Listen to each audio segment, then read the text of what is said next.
You've wanted something so badly you could feel it, not in an abstract someday maybe kind of way, in a specific, quiet, almost embarrassing way.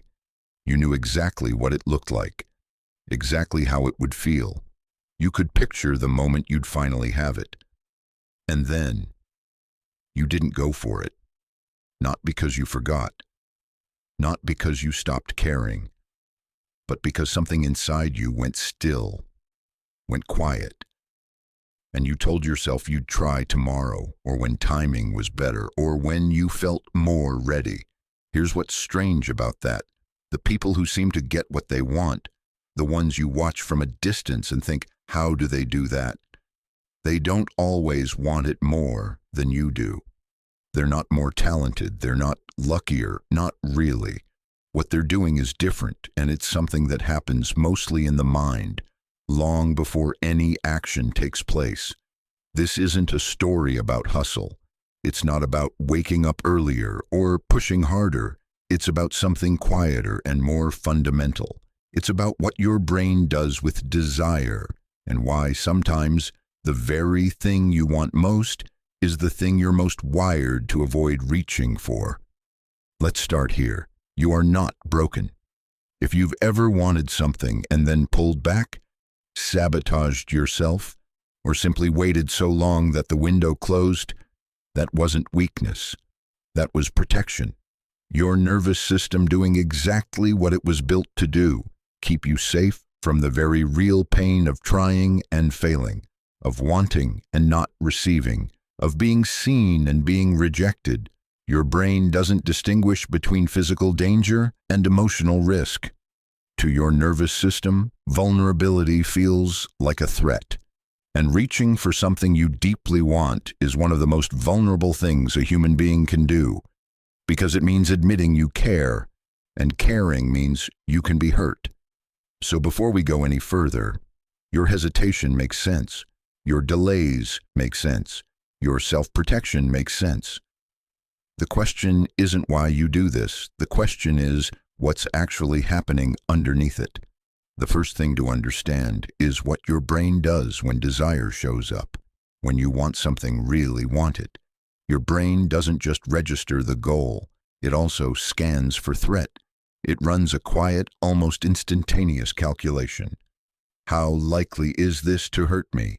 And if the answer is very, it starts building walls before you've even consciously decided anything. Psychologists call this a conflict between the approach system and the avoidance system. You move toward pleasure and away from pain. But here's where it gets complicated. When the thing you desire is also connected to past pain, a dream that previously failed, a relationship that hurt you, a version of yourself you tried to become and couldn't. Your brain codes the desire itself as dangerous. Think about the person who wants a promotion but never asks for it. On the surface, it looks like passivity, maybe even laziness. But underneath, there's often a child who was told not to ask for too much, who learned that wanting things loudly led to disappointment or embarrassment. The adult brain inherited that lesson, and it protects you from asking not because you're passive, but because asking once felt like the most dangerous thing in the world. The second thing is the story you tell yourself about readiness. Most people believe they'll go for what they want once they're ready, once they have more confidence, more skill, more certainty, and this belief feels so reasonable, so responsible. But readiness, for most of us, is a moving target. The brain is extraordinarily good at generating reasons why now is not quite the right time. It's not lying to you, it genuinely believes it. This is what psychologists call the readiness trap. The quiet, convincing voice that says, wait indefinitely dressed up as wisdom.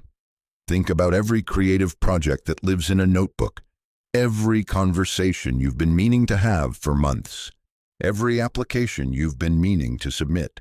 None of those pauses were about time. They were about the brain finding a way to stay safe inside a life that hasn't risked anything yet. And here's what's worth sitting with. The brain that says you're not ready is the same brain that once helped you survive genuinely difficult moments. That voice was useful once. It kept you from overreaching when overreaching had real consequences. The problem is, it doesn't always know the difference between a real cliff and a step forward. But here's the part nobody tells you. The people who seem to get what they want aren't operating without fear. They're not more confident, not fundamentally. What's different is that somewhere along the way they stopped waiting for the fear to leave before they moved. They learned, consciously or not, that action and fear can exist at the same time.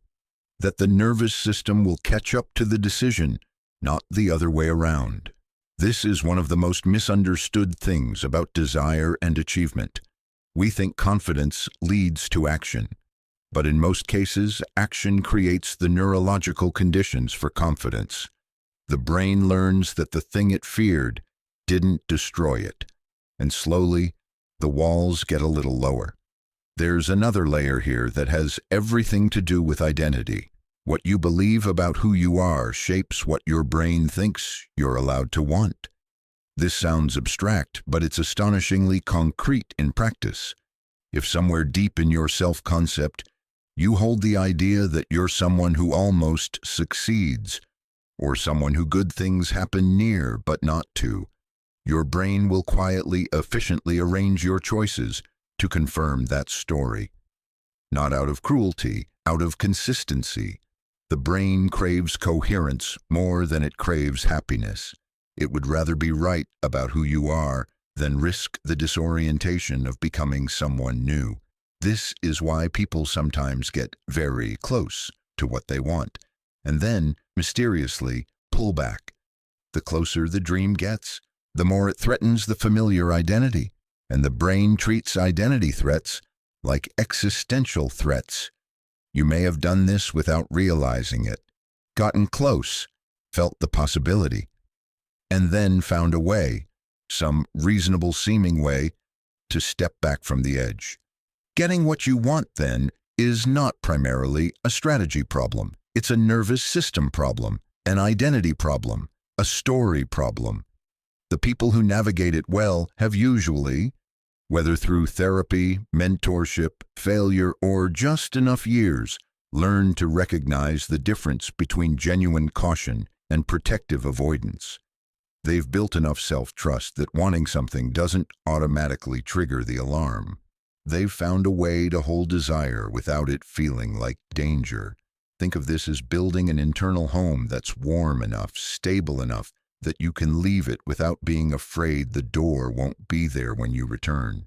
People who chronically don't get what they want are often people who never quite feel that stability inside. So staying safe, staying small, staying exactly where they are, that becomes the anchor. Not because they're weak, because they're trying to feel okay in the only way they know how. What changes this isn't a 10-step plan. It's not a morning routine or an accountability partner, though those things can help on the edges. What changes it, slowly, gently, almost imperceptibly, is learning to tolerate the feeling of wanting without immediately needing to resolve it. Sitting with desire without collapsing under it or running from it. Learning that you can want something and not get it and still somehow be okay. That's not resignation. That's the opposite. It's actually the beginning of real movement. Because when you're no longer terrified of not getting what you want, the reach becomes possible. Not because failure stopped mattering, but because it stopped being proof of something broken inside you. If you've watched this and recognized yourself, in the delays, in the almost moments, in the quiet retreats from your own desires, I want you to know something. That recognition is not a diagnosis. It's not a flaw. It's a map of how your mind learned to survive in a world that was sometimes unkind to the parts of you that wanted things. You don't need to be fixed. You need to be understood. And maybe, in being understood, something softens. Something becomes just a little more possible. That's enough. For now, that's enough. Or